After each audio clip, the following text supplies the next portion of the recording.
Welcome back, Trekkies and Trekkers, to another episode of Treknicity, the show where we talk about Star Trek, we explore our ethnicity in our favorite franchise, or at least my favorite franchise, Star Trek.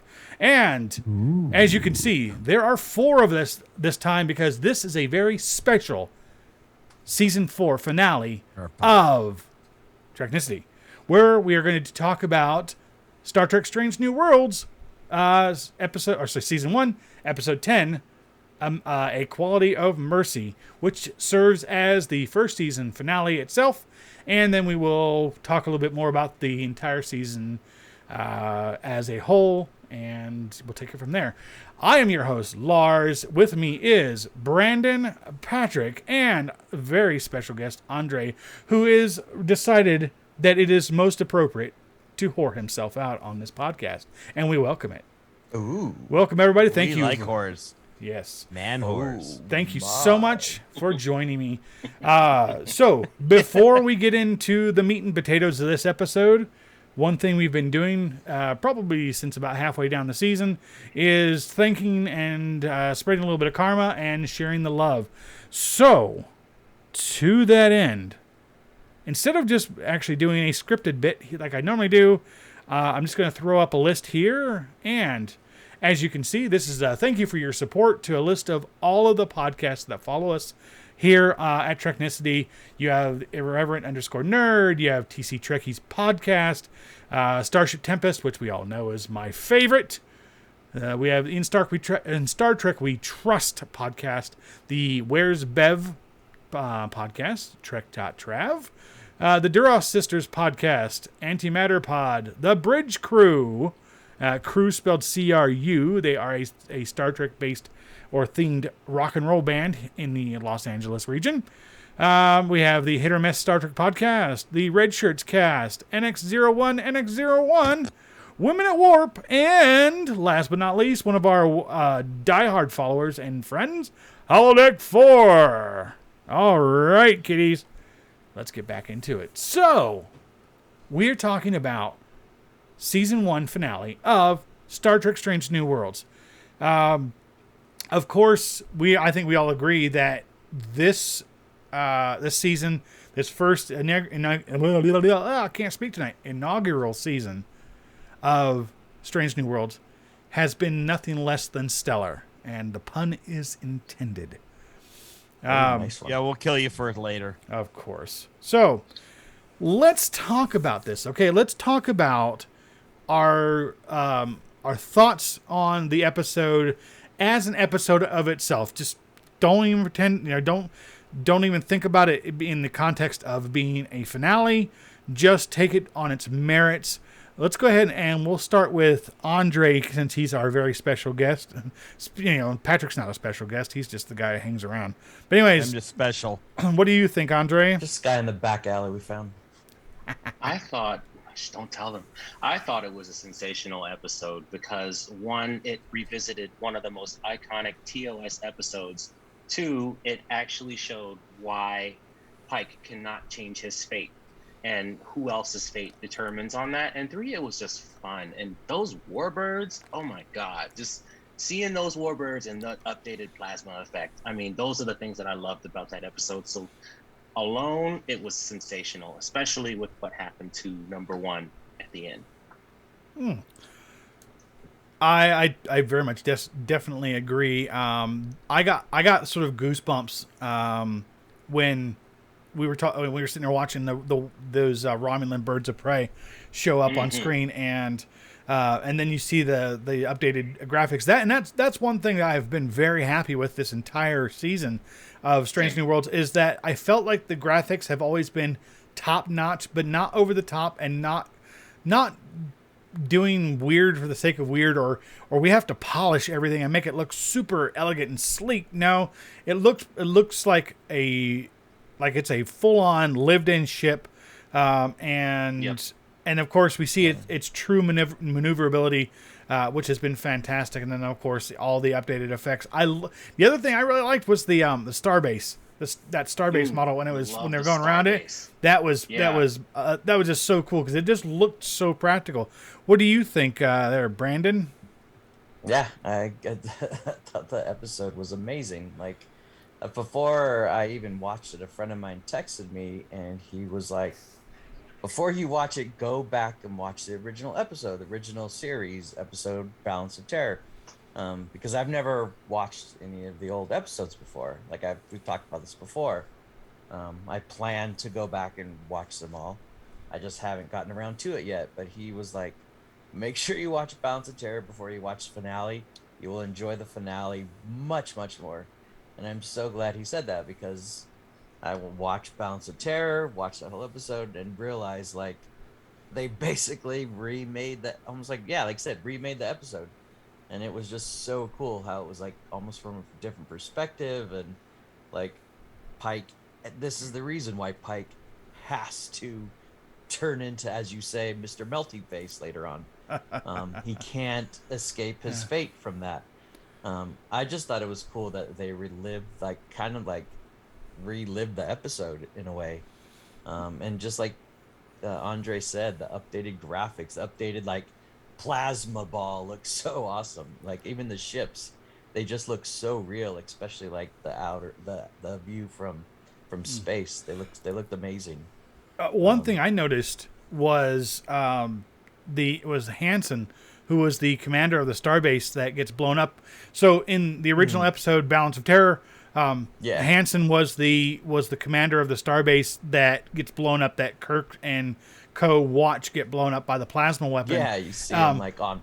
But you know, like I mean, I'm not like mocking or anything, but they really had to go with this whole thing where, you know, they couldn't do a lot of effects, so they had to emote things, and like they used a lot of flashing lights because, of course, that's all they could do. So, of course, there's this whole thing when Hansen's starbase gets blown up in Balance of Terror. He does this, yeah, you look on his face, and you're just like, oh, okay, either your starbase got blown up or somebody got his own plasma ball on, and it was just like, wow. So when it blows up and you see Hansen's body just get blown out into space, and I was like, ooh, oh, that looks like that left a mark.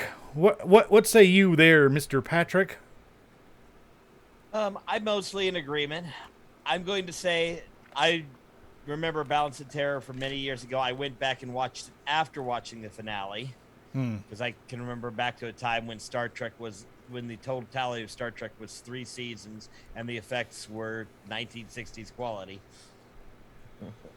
The season finale was awesome.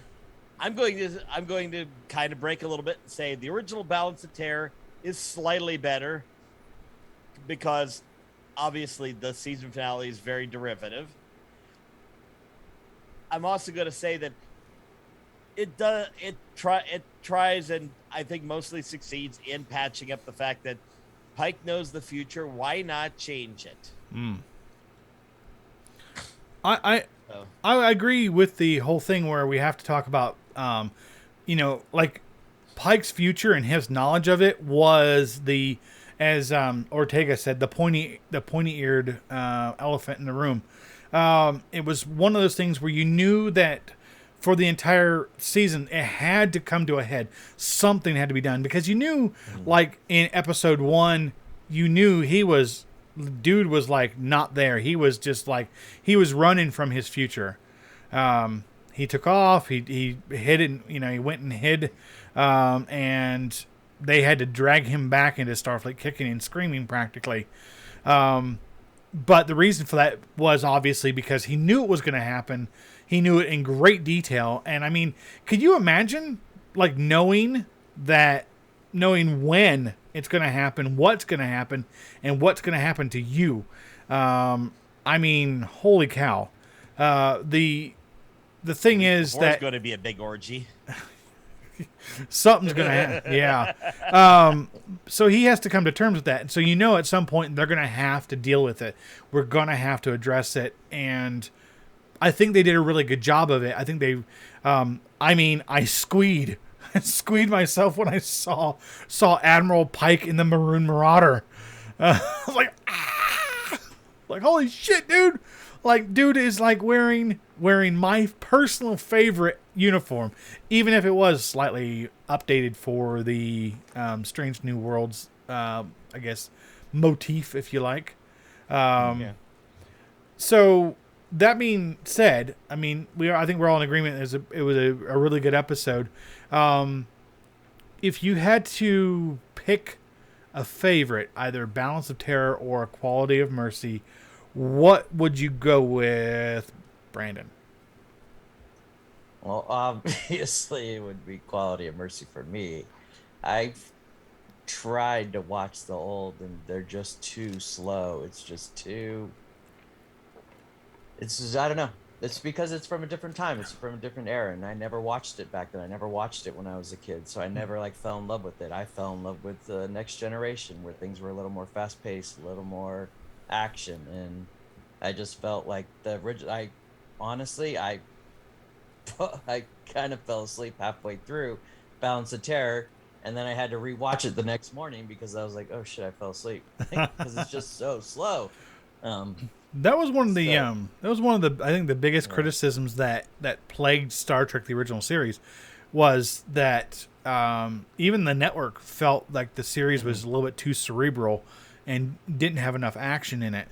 Yeah, I don't mind cerebral. It's good, but it's like then have some talking if it's gonna be cerebral. But instead, it's just like looking at the camera, the eyes, and it's like lots of camera movement, lots of people just staring at things.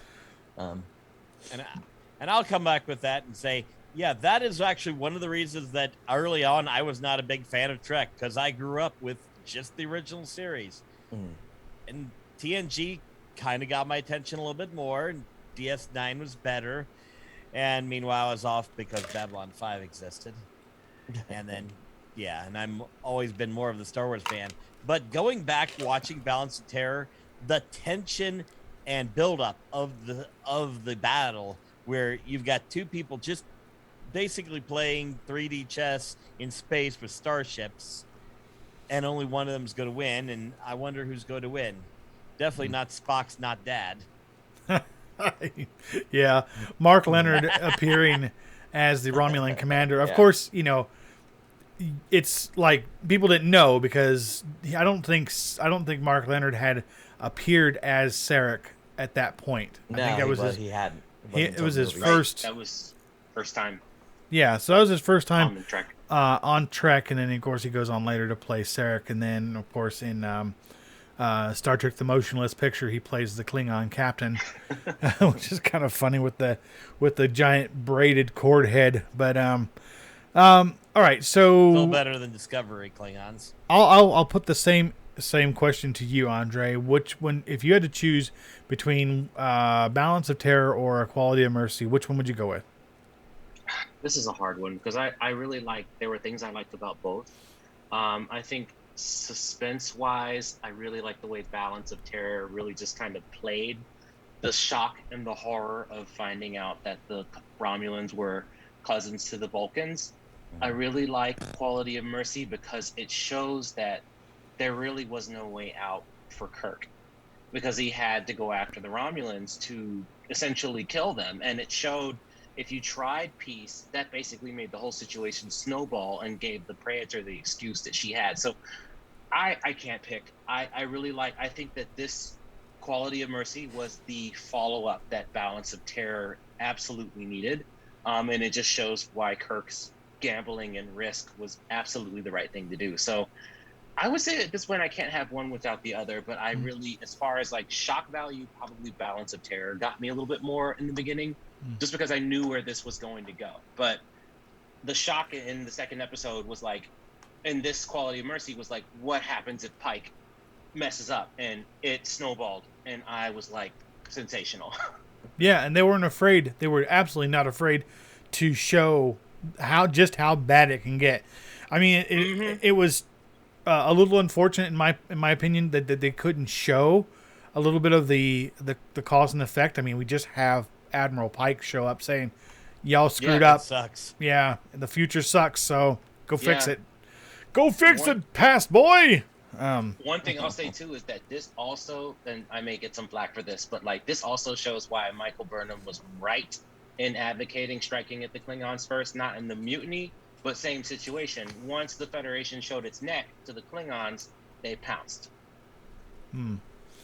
I would say I that would agree with that. as far as Michael Burnham and her decision to fire, remember that was precipitated by her conversation with Sarek. Yep. And Exactly.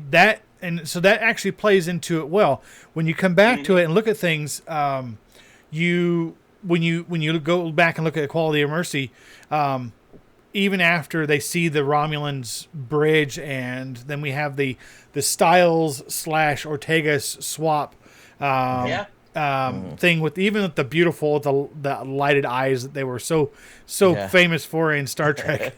That was just so good. But that played in really well, and I don't know if that was by design or by accident, but loved it. When they were talking about it in the ready room, Spock's like, you got to strike, you got to do it. If you show weakness, they're going to eat you up. And he's like, alive. Yeah, he's like, my own people were barbaric, and if these people have an ounce of that, you're screwed. You don't show weakness. You go after it.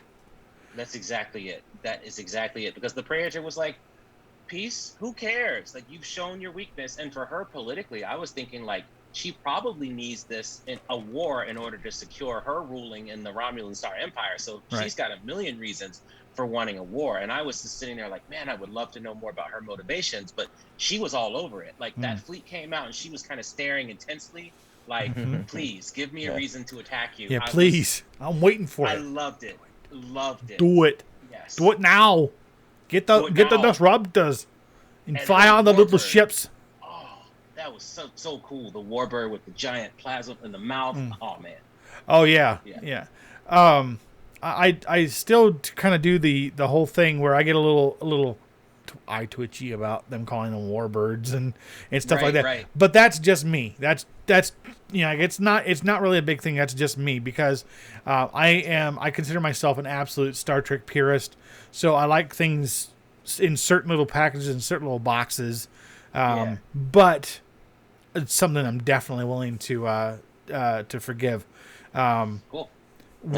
You mentioned the Styles and Ortega. I do love that how like they kept how the whole juxtaposition.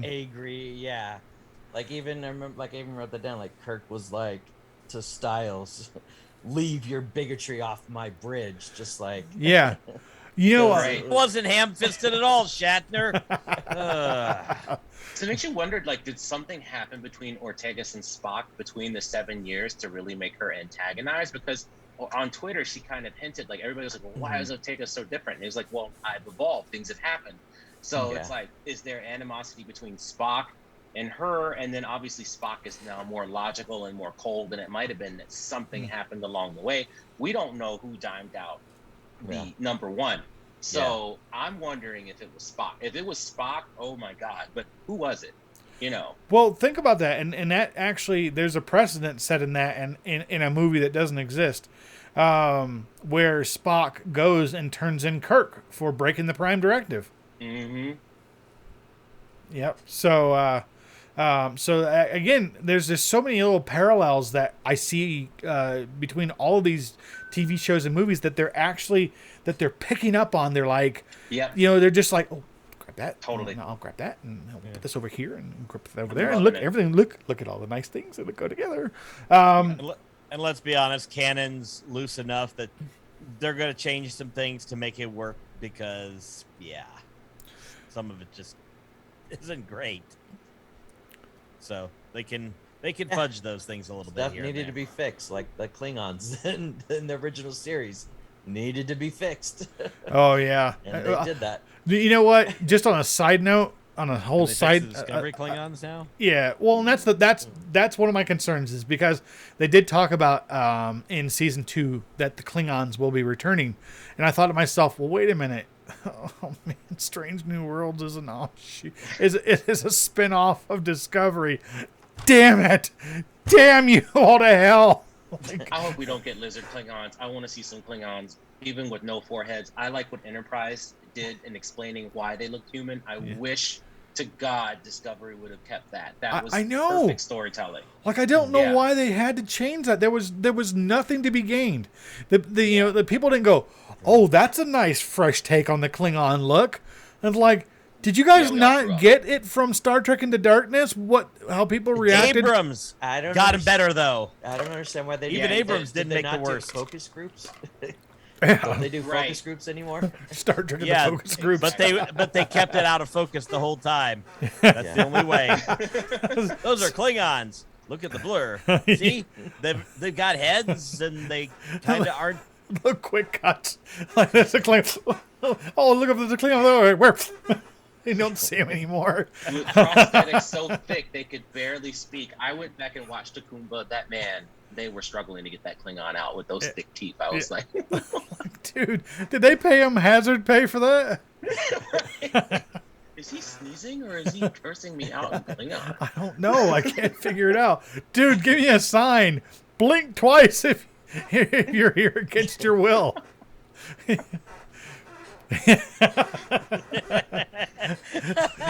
What's he digress. saying? He's saying kapla, kapla.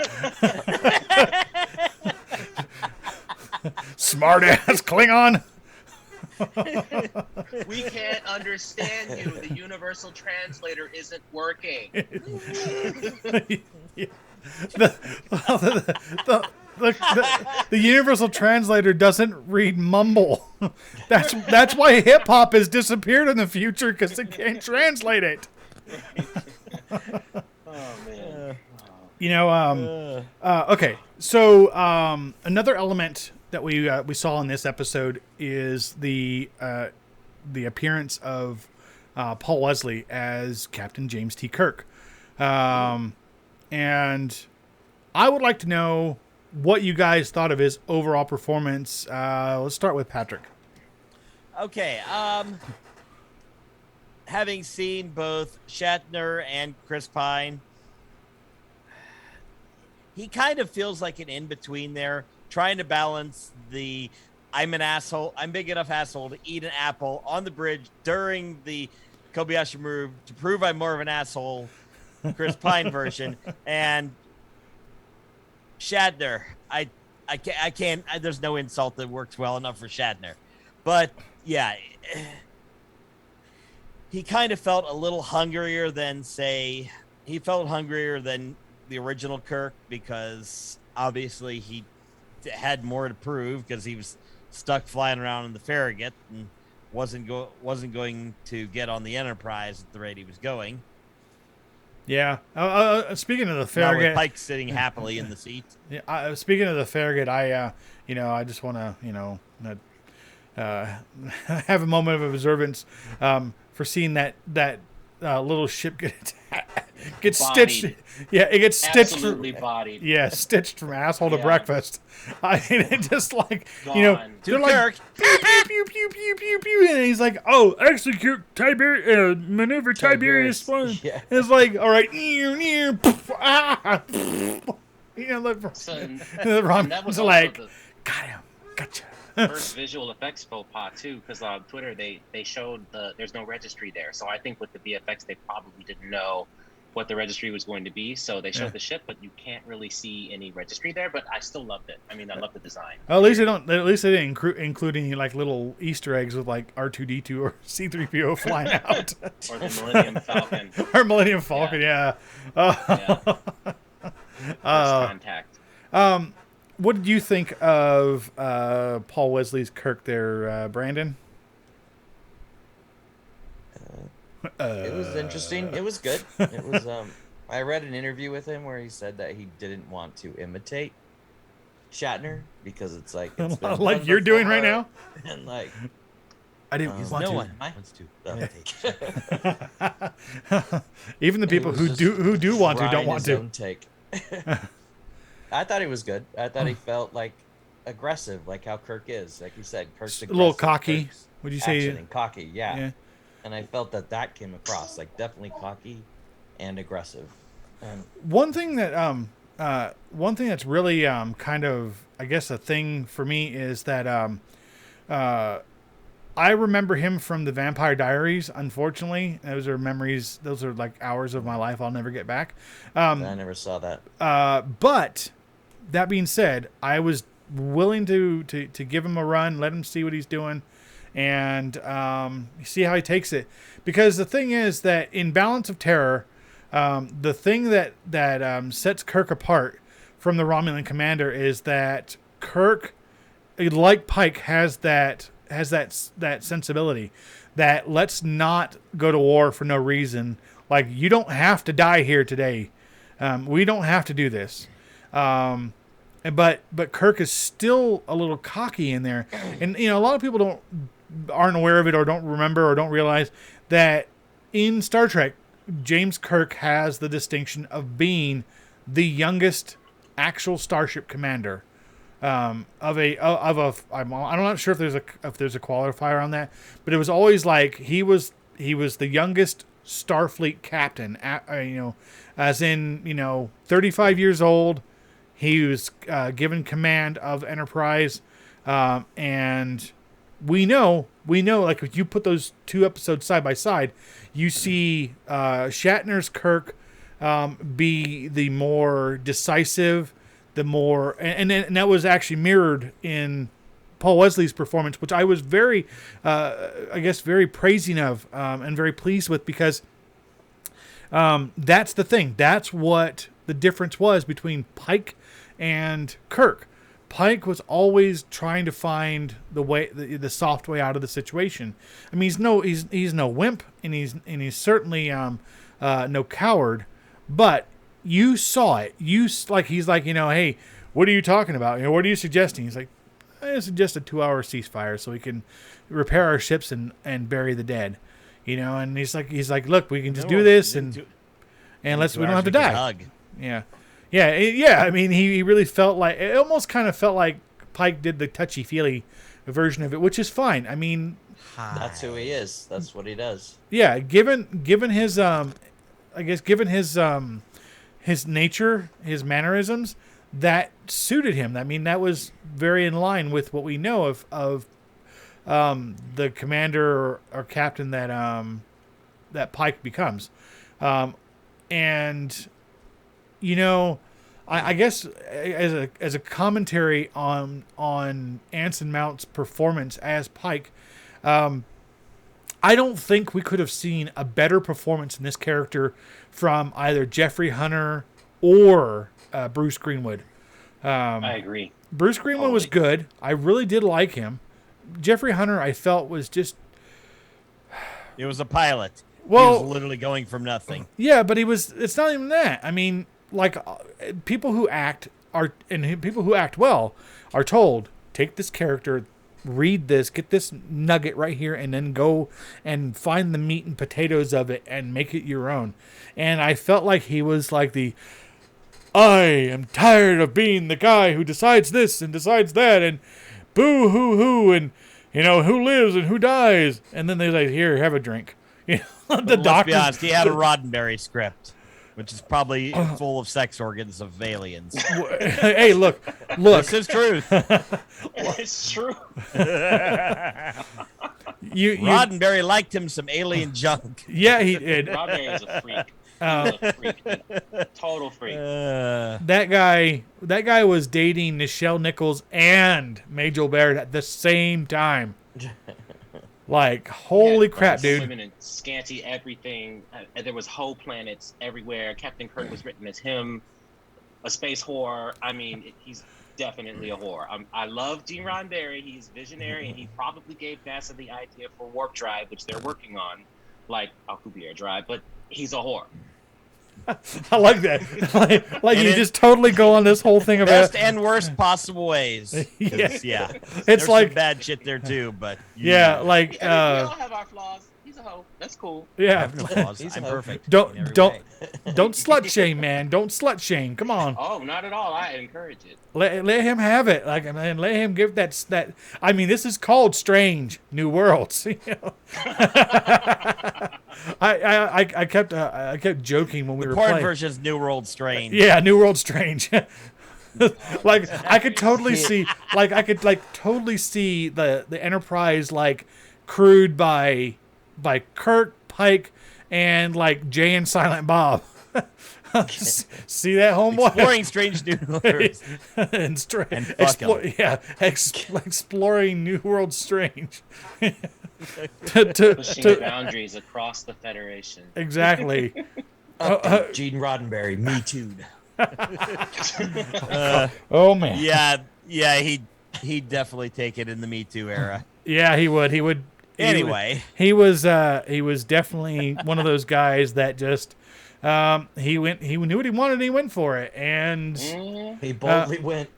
He boldly went. There's a reason why he's called the Great Bird of the Galaxy. Oh, wow. So, and no, I did not plan on this being devolving into a discussion about Gene Roddenberry being a man whore, but hey, you know, it goes where it goes. When the phaser fits. And do you want to know where the phaser fits in Gene Roddenberry's world? There's a reason why those phasers are shaped like they are in TNG. But yeah, we murdered that. Yeah, I digress. I digress. And regress. Yes. So I think we all agree that Paul Wesley did a pretty good job of Kirk, of being a balanced Kirk, and definitely set it up to see how he continues to portray the role going in season 2, which he will be featured in as well. One other area I want to kind of just touch on real quick before we kind of talk about the entire season in general, and that is, what do you think about the Romulan commander? You know, obviously we had the benchmark of Mark Leonard being the original Romulan commander, and him being being really stoic. Whereas I felt like this version of the Romulan commander was a lot more balanced. I felt like he had civility, he had honor, but he also didn't take shit from anybody. Yeah, he was amazing. He was so good. Exactly what you said. Like, he had honor, but at the same time, he could be brutal if he needed to be. Yeah, I like how he talked about when he was talking to his sub commander, and he was saying, "I served with your uncle in the Riemann campaign," and he's like, "Yeah," and he's like, "You do realize that the guy died for no reason, right?" Yeah. Like his death was completely unnecessary. I love that. Yeah. Like and it connected. Go ahead. No, go ahead, please. And it connected kind of what was said in the first Balance of Terror too, like what the Praetor wants, another war. We saw that. So like when I went back and watched Balance of Terror, I listened to Mark Leonard's words, and he was like, "Oh yeah, just what the Praetor wants. What do you tell him? Another war." And then so like in this episode, the Praetor was informed. Praetor shows up, gets googly eyes, gets another war for whatever political purpose on Romulus. So that somebody was really paying attention to a lot of the nuance. Regarding the Romulan commander, I like this one. I wanted to see a little more passion, but I liked the balance in it. And I think he was in a weird spot, and he did a good job like portraying that. He had to live up to Mark Leonard's performance, though. So. Yeah, that's hard to beat. Yeah. It's really hard to beat. Yeah. Good point. Long story short, that's all I need to say. I did like that they sort of merged the original series aesthetic on the bridge and the uniforms with a more modern retelling of it.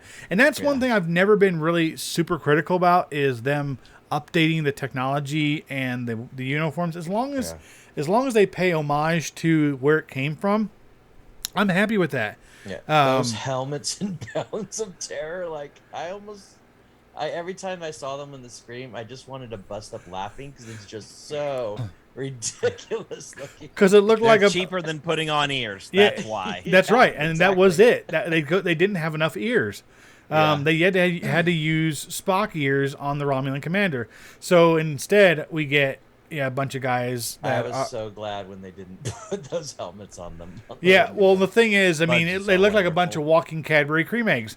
And that's great. But the thing is, I mean, I do like the aesthetic, the overall aesthetic. They were very, very faithful to how the original was portrayed.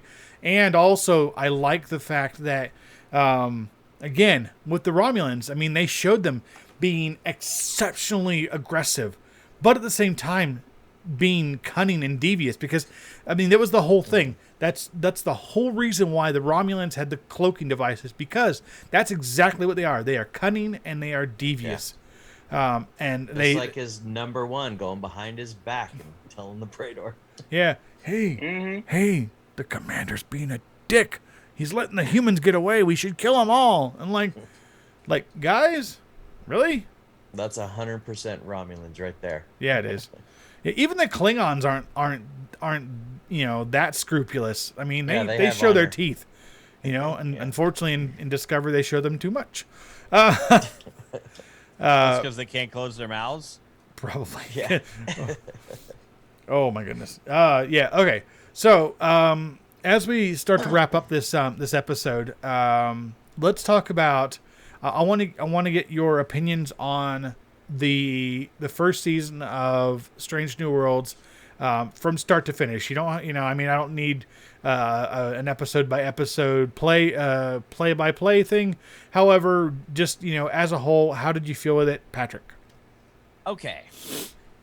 I come at this from a couple perspectives. Number one, I've always been more Star Wars than Star Trek because Star Trek, like I said, I grew up with the original series. You just never really caught on, and TNG, of course, by the time I first got into that, it was season 1. Poor so guys. by the time I got to this, I'd already watched the first episode of Discovery and completely said, fuck this noise, and gave up on Trek altogether, to where I just let Lars tell me what happened in the disasters of Discovery and Picard. Then I started watching this the same time that the Obi-Wan Kenobi series came out.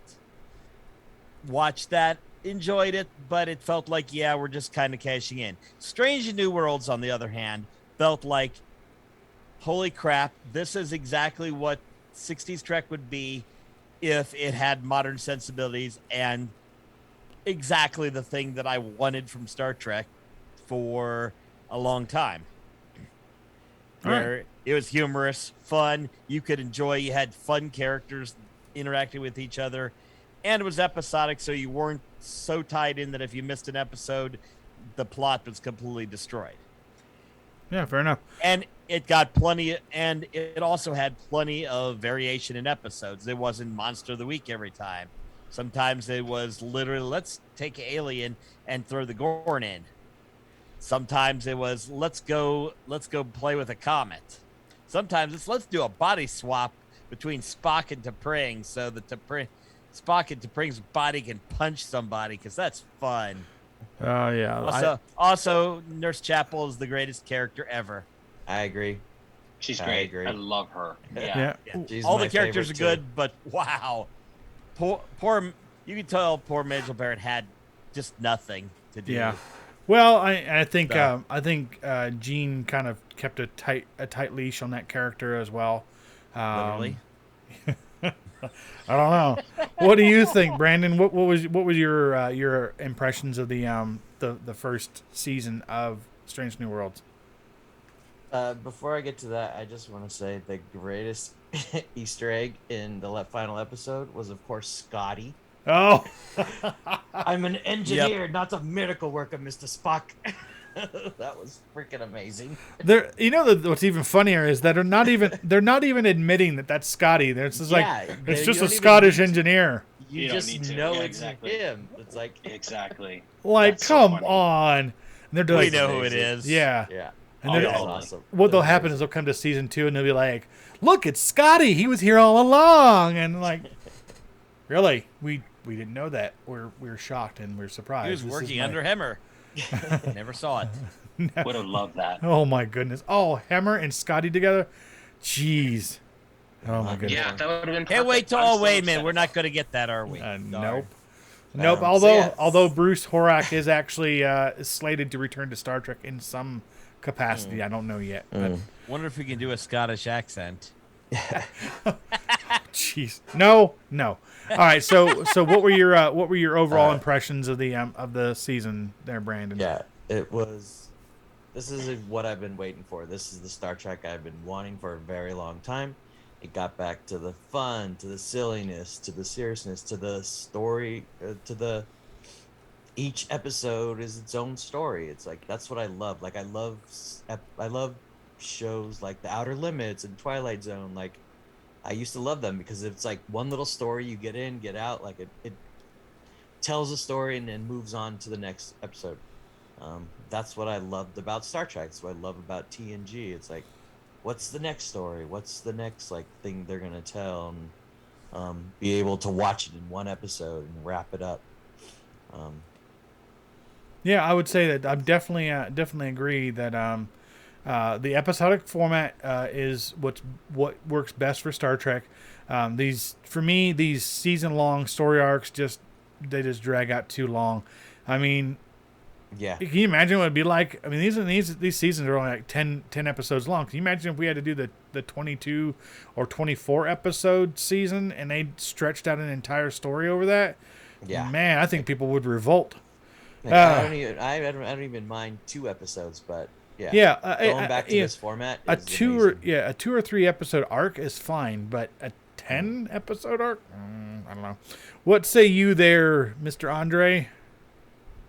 I agree with Brandon. I think this is the Star Trek I've kind of been waiting for. I like that it's taken more of a tone of optimism in Trek, which I think has been something I've been craving for just a long, long time. But it's doing it in a way where you actually really care about the characters and everybody. It's well written. The ship is sensational. Like this is the Enterprise we would have gotten had this technology, I think, been around for years. And the only thing that I think was a big miss for me this season was the death of Hemmer. Like, I don't think they anticipated that Hemmer would be so loved by so many people. And I feel like we were all still really getting to know him, but I really cared. And seeing Hemora was awesome. You know, Oh, yeah. I would have kept him around for another season, waited until everybody really got used to him around, bring Scotty and have him tutor him, and maybe then kill him. I just feel like the whole episode 9 where they just had him die the same death that Ripley did in Alien 3 was a little bit contrived, but I really loved this season overall. Memento Mori, I think, is still my favorite episode because I just really love the way that they handled the ship in distress, and I love the whole brown dwarf getting eaten by the black hole. So this season's just so good. And then with the episodic story, like a couple of you guys made the points, like the way that they've chopped up the episodes, but then still have continuity for different things that happen in the episodes. Like we find out she's an Alarian, but then that bites us later. Like it's a good mix versus having an arc where you have, I forget sometimes what happened when in arcs. I like that, but I love this format for Star Trek. I agree that this by far, my favorite series has always been TNG since I was a teenager, but this one just ran roughshod. Unless they do something really stupid and screw things up along the way, I think they're gonna steal that top spot from me. Discovery Klingons are coming. Yeah. I think we might see something different. I wonder. I hope so.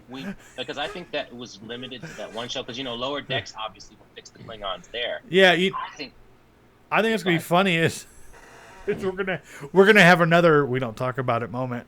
Who were those guys? Like, who was L'Rell? L'Rell? Who? Oh yeah, no, you don't say that word. That's like the Klingon R word, or the Klingon N word. You don't, or the Klingon C word. You just don't say those words.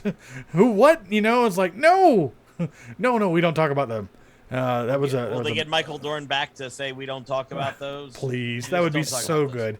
Oh my goodness. All right, guys. And then a musical number. Then it breaks into a new musical number. Kind of, we don't talk about Bruno style. But we don't talk about Klingons. Except it's Michael Dorn singing it. Oh, that would be. I think, and then that could spin off to a Captain Worf series. Oh my god! It's like Worf does the HMS Pinafore. Oh my goodness! Or we do like producers in Klingon style. Oh my goodness, springtime on Kronos. But anyways, yeah. Wait a minute. That's awesome. But anyways, so I just want to say thank you guys for joining me here on this episode of Treknicity. Brandon and I have had a wonderful time doing this 4th season together, and presuming he doesn't hate me after making him do this week after week, he'll be back with me on season 5, which we're going to take a little bit of a break. I'm thinking about 6 weeks at this point, just so we can let the tank refill, both for us and also for Star Trek, because we've got Prodigy, we got Lower Decks. We're going to have another season of Discovery coming. We have season 3 of Picard, and then of course, hopefully sooner rather than later, season 2 of Strange New Worlds would join us, and we don't have to. Hopefully, we have something decent to bridge the gap between seasons 4 and 5 of Stranger Things, because anybody who's watched that series already knows that it just finished in July of 2022, and they're not back until sometime in 2024. Jesus Christ! So we're like, please give us some good Star Trek to lubricate our way through into the finale.